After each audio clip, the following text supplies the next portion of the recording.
Hello, everybody, and welcome to the Irish Hypnotherapy Conference Meet the Presenter series. And today I am delighted to be joined by Garry Coles. Garry is a clinical and medical hypnotherapist and has been doing this for 20 years. Now, Garry and I have known each other a while. We've met at a few conferences. Garry, for those people who don't know, if you wouldn't mind, tell us a little bit about yourself, please. Yes, hello. I'm looking forward to being back in Dublin for the conference.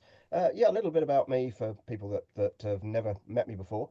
I've been a full-time hypnotherapist for over 20 years now. I'm one of the few in the UK. I've got a master's degree in clinical hypnotherapy and psychology, and that was actually given to me. I did some groundbreaking research.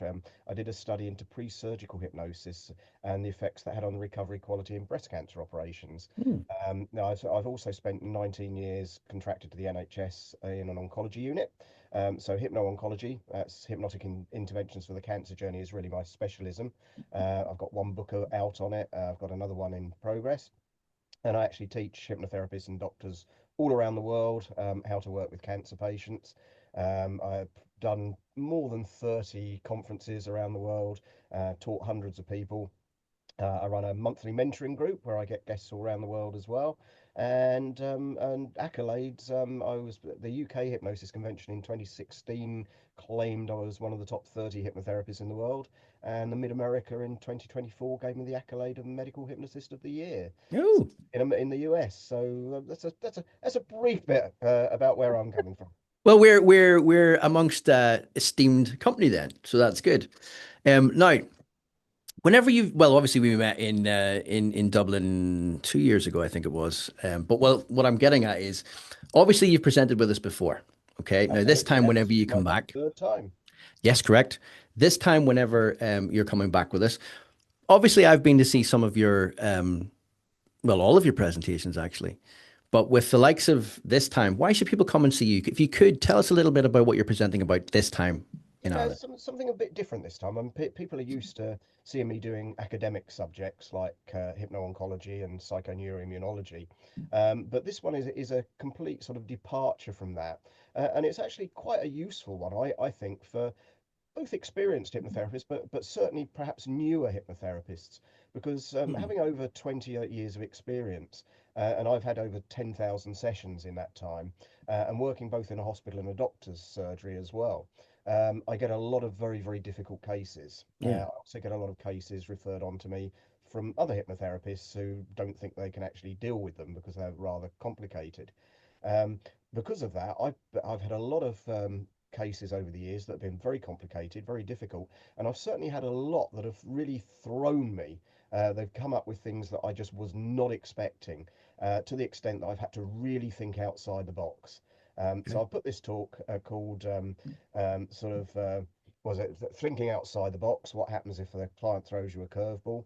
Mm. And it's looking at some of the ways of why I can think outside the box, for example, and I'm also going to try and make this humorous as well as very sort of a lot of teaching stuff, teaching tales, and a lot of it is based on case histories. Okay. It's also based on some of the ways that I've thought outside the box or been taught to think outside the box. For example, I'm going to talk about one of my studies I did as well as doing my master's degree. I've studied with lots of people all over the world. And one of the things that I did do, which again, thinking outside the box, I went and studied voodoo tribes in Africa. And I learnt some interesting and quite amusing things on the way that people perceive things and the fact that a lot of it is about belief systems. Hmm. And that's a huge thing. And by using belief systems, there's an awful lot you can cope with thinking outside the box. And the examples, I mean, one of the worst phrases I hear from hospital is always, "We've booked a patient in for you. The counsellors think it would be a good idea." Well, that basically means they've had months of counselling, they've got absolutely nowhere, and they think, "Oh, bung them on the hypnotherapist, let them Yeah. sort it out." Yeah. And some of the cases I've had there have been quite, both amusing and quite phenomenal. Mm. And thinking outside the box, I've dealt with things that you would say that as hypnotherapists we shouldn't deal with. Okay. I've dealt, for example, with quite psychotic people, different types of Okay. psychosis, which we know are contraindicated, but these have been sent to me by their psychiatrists to work with Okay. and overseen. So some of that's been interesting and how I've had to think outside the box. some cases of people that can't visualize, people, one in particular I'm going to talk about, which was the first one that made me think outside the box, was a lady sent to me by, again, the counsellors, who had a severe sleep phobia. And it got to Okay. the extent that her sleep phobia was so bad that she couldn't sit down, relax, or close her eyes because all of it made her freak out. So Wow. again, as a hypnotherapist, what do we normally get people to do? Relax, Yeah. sit down, close their eyes. So Yeah. again, I will explain how I dealt with that one. Uh, Yeah. and a lot of other amusing things. I've worked with people with sort of have had alternate personalities, if you like, split personalities Mm, and things like that. So I've ended up working with each personality with something different, yeah. and all sorts of things. And some sessions, even with thinking outside the box, some sessions do go wrong. Some sessions they do go wrong, and you can't bring them back. Yeah. And I will be quite open. I've had some absolute disasters. Not many, admittedly, but I've had a couple of absolute disasters, and I'm going to give you those as well, just to show that this is all real stuff and not. Yeah. Because I think that's important to actually learn because there's a lot of in our industry of like everybody it works, it doesn't work 100% all the time. It never goes the way you think it will be. Like you can't. This is why I think this is an important presentation, is because there are times when the brown stuff hits the fan and you Yeah, go, wasn't expecting that. Like what you described there with the lady who had the fear of closing her eyes, couldn't, all that. I had something similar once where there was a guy, he had a full blown panic attack when he closed his eyes. And I was yeah, like, what am I going to do here? And obviously, we know other things how to get around it. But at the same time, initially, you're like going, oh, yeah. crap. Wasn't expecting that. What do I do?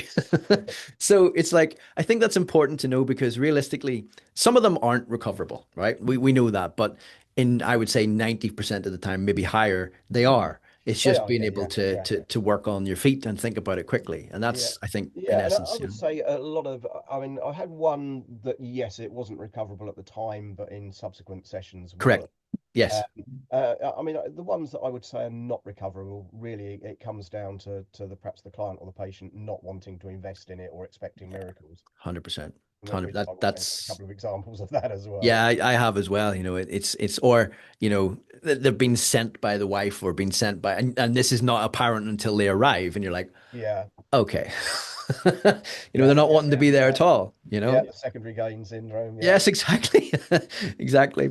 But no, so the main takeaway of what your presentation would be for if you're, I think we've summarized it enough, but if you were to put it into like a very brief sentence, what was the main takeaways of your presentation that you want Yeah, people to get? I'm going to give tips of what I think are the main. Well, I give tips for new hypnotherapists Mhm. on what you need to do to improve yourself. What areas you need to really think about and look at.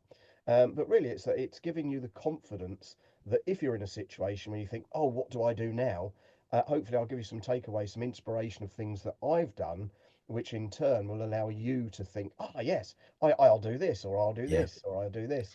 So it'll give you a way, instead of being flustered and not knowing what to do, hopefully my experiences will give you the confidence to go forward and actually resolve Yeah. whatever needs resolving. See, that's important because one of the things you said there, which I think is something that we're trying to, John and I and Carl and Stephen, we're all trying to get ahead of with this conference is we want to better and promote hypnotherapy as a go-to therapy rather than a last resort type of thing. Absolutely. And one of the things that you said there, which was interesting, was for new hypnotherapists. We want to get new hypnotherapists to come to the conference because you can't learn what you're describing without being there.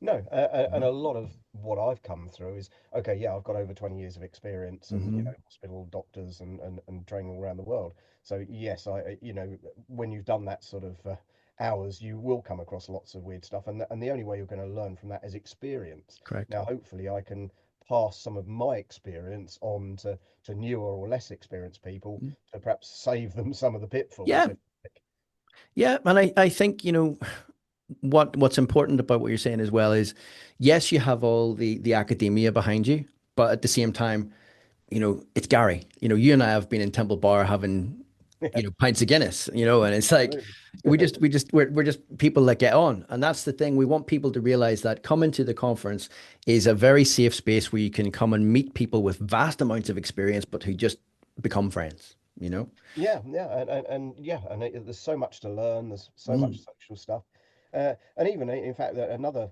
outside the box one actually, which isn't in my talk, but perhaps I should include it, was actually there last year or this year. I actually went out on one of the first days there, and we actually went down to one of the bars in town, a music bar, absolutely packed. I think it was either Thursday or Friday afternoon, and a group of us went down there.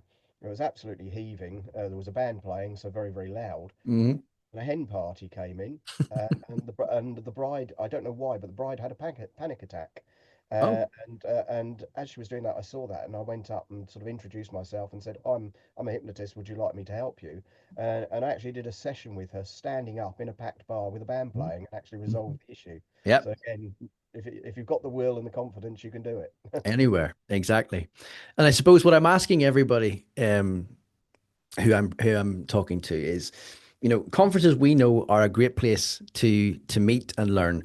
But if you were someone watching this Yeah. who was maybe in two minds as to whether or not to attend a conference, especially the Irish Hypnotherapy Conference, but if you were someone, what would you say to someone to sort of just help them along and what the important things, why is it important to come to the likes of the Irish Hypnotherapy Conference? I think conferences in general are brilliant. A lot Mm. of people don't realize, they just think, oh, somebody's gonna sell me stuff, and that's not the case. No. You get a lot of top presenters giving a lot of their time. There's a lot of takeaways, a lot of knowledge and Yeah. different approaches, and you might learn approaches that you've never thought of, or little ways. Just even when I get a conference, as I said, I've presented at over 30 odd, and I've been doing this for over 20 years, but I still go and see as many talks as I can. Yep. And there's a lot of little takeaways. There might be just one phrase or one Yeah. simple way of doing something slightly different that I will incorporate in how I'm going to work. Hmm. So that's great. There's always stuff to learn. There's always new approaches or even new topics that you might like to get Yeah. involved in. Different Yeah. niches. You might find something that suddenly, oh yeah, that's interesting. I'd like to niche in that area. Yeah. So again, you can learn from that. Um, Another good thing is making connections, meeting people. Yeah. You meet a lot of people that become friends, so you go out and we have a great time socially. Hmm. But also, I've met people at conferences that have ended up booking me to do training courses at other venues around the world, Yeah. or sign me up to do mentoring groups for them and all sorts of stuff. And I do my own monthly mentoring. And again, I've met people at conferences that I have as guests coming on to my mentoring group. So it's a great, as you said, it's a great safe space. It's a good space for learning, but also having fun and Yeah. making connections and friends. 100%. And basically, Gary, I would encourage everyone to come and see you because I've seen you and you do really good presentations. The information you give and impart is vast. And I would very much like to welcome everyone to come and see you on the Irish Hypnotherapy Conference this coming time. And firstly, thank you very much for your time. And secondly, Thank you for inviting me have on. a It's good been a rest of pleasure the day. seeing you there and having the odd Guinness. Yeah. Oh, never, never. All right, sir. Have a good day. Oh, all right. That worked out about right. Like my lights just fallen over. Oh, no, no, no. We're all good. All right. Thanks, Gary. All right. Cheers then. Bye.